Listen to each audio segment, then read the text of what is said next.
Hai anak-anak, bertemu lagi dengan Bu Guru. Anak-anak, hari ini kita akan belajar tema 3, tokoh dan penemuan, subtema 2, penemuan dan manfaatnya, pembelajaran kedua.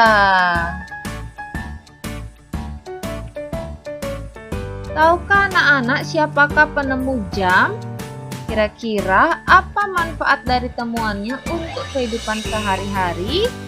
Mari kita pelajari pada pembelajaran 2 kali ini. Penemuan jam mekanik. Pada tahun 1430, masyarakat Eropa mengenal jam yang menggunakan pegas. Kemudian pada tahun 1656, terjadi perkembangan yang pesat dengan ditemukannya jam lonceng. Pada jam ini sudah terdapat jarum petunjuk menit. Kemudian pada tahun 1920 ditemukan jam saku dan kemudian ditemukan jam tangan. Manusia terus melakukan inovasi untuk memiliki penunjuk waktu yang semakin tepat dan dapat digunakan sesuai kebutuhan pribadi. Sekarang, teknologi jam sudah jauh berkembang. Selain jam mekanik, ada pula jam elektronik, contohnya jam digital. Manusia kemudian dapat menggunakan berbagai pilihan teknologi penunjuk waktu sebagai pedoman waktu pribadi dalam melakukan kegiatannya dalam sehari-hari.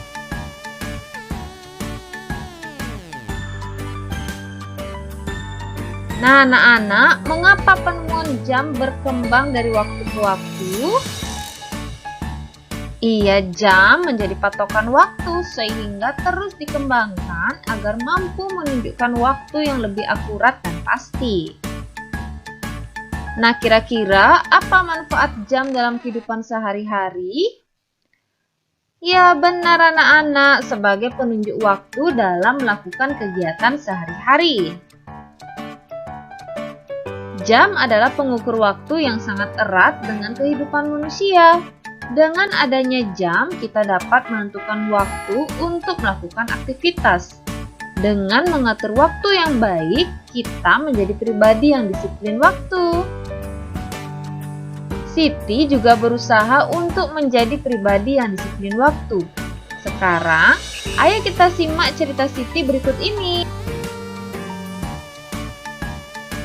Jam membantu Siti tepat waktu. Siti selalu menggunakan jam untuk mengatur kegiatannya sehari-hari.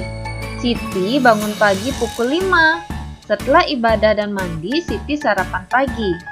Siti berangkat sekolah pukul 6. Siti berangkat sekolah dengan berjalan kaki karena jarak rumahnya yang tidak terlalu jauh. Siti menempuh perjalanan 20 menit. Bel masuk sekolah pukul 6.45. Siti hampir tidak pernah terlambat untuk datang ke sekolah. Ia berusaha untuk disiplin datang tepat waktu ke sekolah. Siti pulang sekolah pukul 2. Ia langsung pulang ke rumah. Sesampainya di rumah, Siti istirahat. Pukul 4, Siti mandi. Setelah ibadah dan makan malam, Siti pun belajar. Ia belajar pukul 7 sampai setengah 9. Ia mengerjakan PR, belajar untuk materi esok hari atau belajar untuk persiapan tes. Siti juga mengumpulkan tugas-tugasnya tepat waktu. Siti melakukan kegiatan sehari-harinya dengan teratur. Ia belajar menjadi pribadi yang disiplin terhadap waktu. Nah, anak-anak, setelah kita menyimak bacaan Siti tadi, sekarang mari kita diskusikan beberapa hal berikut ini.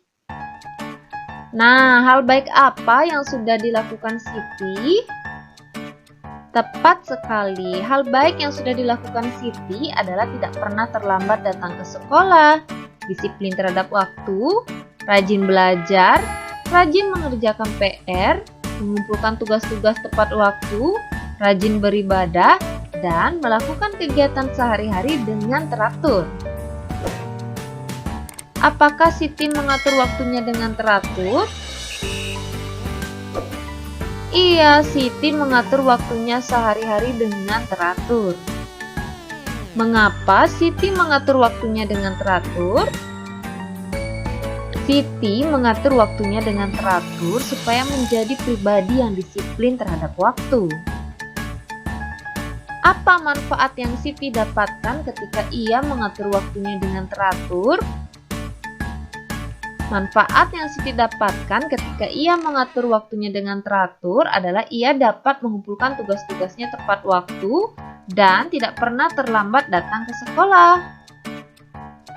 Menurut anak-anak, apakah Siti adalah pelajar yang baik? Bu Guru setuju, iya memang benar Siti adalah pelajar yang baik. Apakah Siti melaksanakan kewajibannya sebagai pelajar?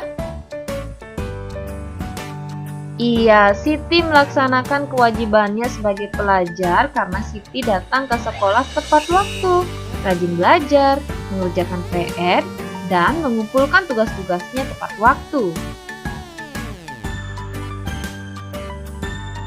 Seperti halnya Siti, kita juga harus melaksanakan kewajiban kita baik di rumah maupun di sekolah. Anak-anak, sekarang kita akan belajar mengenai kewajiban anak-anak di rumah, di sekolah, dan di masyarakat. Penggunaan hak harus diseimbangkan dengan kewajiban. Misalnya, kita berhak menggunakan lampu yang telah ditemukan Thomas Alva Edison. Namun, kita juga berkewajiban dalam menghemat penggunaan listrik yang merupakan sumber energi agar lampu dapat menyala. Jadi, kewajiban adalah sesuatu yang harus dilakukan dengan penuh rasa tanggung jawab. Berikut adalah beberapa contoh kewajiban lain yang harus kita lakukan sebelum menggunakan hak kita. Kita mulai dari kewajiban anak-anak di rumah. Adapun kewajiban anak-anak di rumah antara lain mematikan televisi setelah selesai menonton, merapikan tempat tidur setelah bangun, merapikan mainan setelah bermain, menghormati orang tua, serta menjaga kebersihan rumah. Berikutnya, kewajiban anak-anak di sekolah antara lain membaca buku di perpustakaan dengan tenang, memperhatikan guru yang sedang mengajar, melaksanakan piket kelas, menjaga kebersihan sekolah, serta datang tepat waktu. Yang terakhir, adapun kewajiban anak-anak di masyarakat antara lain ikut kerja bakti membersihkan lingkungan, menjaga fasilitas umum, membuang sampah di tempat sampah, tidak menginjak-injak rumput di taman, serta merapikan mainan setelah bermain di taman.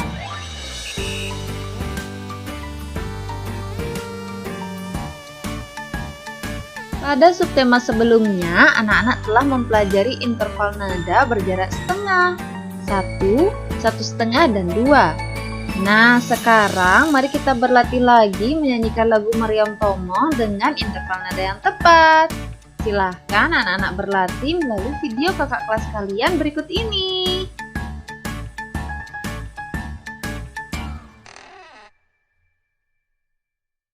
Panganjali. Om Swastiastu. Kami dari kelompok Ulin akan menyanyikan lagu yang berjudul Maryam Tomoh dari Sumatera Utara. Saksikan ya. 1, 2, 3.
Sekian dari kelompok kami ucapkan Karma Santi. Om Santi Santi Santi Om. Oke, anak-anak Bu Guru, sekian pembelajaran kita hari ini. Semoga banyak ilmu yang bermanfaat yang dapat kalian terima. Terima kasih Bu Guru ucapkan karena kalian telah menyaksikan video ini dari awal hingga akhir. Nah, seperti biasa, sebelum mengakhiri pembelajaran, silahkan anak-anak jawab soal refleksi berikut ini. Soal refleksi. 1. Apa manfaat jam dalam kehidupan sehari-hari? 2.